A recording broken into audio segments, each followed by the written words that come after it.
Onam special ഡ്രൈവിന്റെ ഭാഗമായി പരിശോധന കർശനമാക്കി എക്സൈസ് വകുപ്പ്. സ്പെഷ്യൽ സ്ക്വാഡ് മുണ്ടിയരിമയിൽ നടത്തിയ പരിശോധനയിൽ 1 കിലോ 250 ഗ്രാം കഞ്ചാവുമായി 2 പേരെ പിടികൂടി. വരും ദിവസങ്ങളിലും പരിശോധന കർശനമായി തുടരുമെന്ന് എക്സൈസ് സംഘം വ്യക്തമാക്കി. ഓണം സ്പെഷ്യൽ ഡ്രൈവിന്റെ ഭാഗമായി അതിർത്തി മേഖലകളിലും ഉൾഗ്രാമങ്ങളിലുമടക്കം കർശന പരിശോധനയാണ് എക്സൈസ് സംഘം നടത്തിവരുന്നത്. ഇതിന്റെ ഭാഗമായി മുൻകാലങ്ങളിൽ കഞ്ചാവ് കേസുകളിലടക്കം പ്രതിയാക്കപ്പെട്ടവരും ഇവരുമായി ബന്ധപ്പെട്ടവരും എക്സൈസിന്റെ നിരീക്ഷണത്തിലാണ്. രഹസ്യ വിവരത്തിന്റെ അടിസ്ഥാനത്തിലായിരുന്നു Idukki excise special squad Mundiyeruma ഭാഗത്ത് പരിശോധന നടത്തിയത്.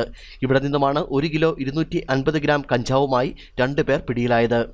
പാറത്തോട് ശിങ്കാരികണ്ഠം സ്വദേശി തോട്ടിപ്പറമ്പിൽ തുകേത്, പാറത്തോട് സ്വദേശി ബാലാജി ഹൗസിൽ കുമാർ എന്നിവരാണ് പിടിയിലായത്.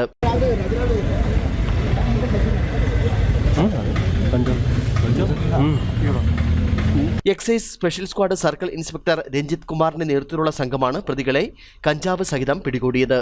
വരും ദിവസങ്ങളിലും പരിശോധന കർശനമായി തുടരാനാണ് എക്സൈസ് തീരുമാനം. അസിസ്റ്റന്റ് എക്സൈസ് ഇൻസ്പെക്ടർമാരായ Shaji James, Binoy KJ, preventive ഓഫീസർമാരായ Sijumon KN, Jaleel PM, civil excise ഓഫീസർമാരായ Albin Jose, Ebin Joseph, driver Sasi PK എന്നിവരും പരിശോധനയിൽ പങ്കെടുത്തു. News bureau, Udumbanchola.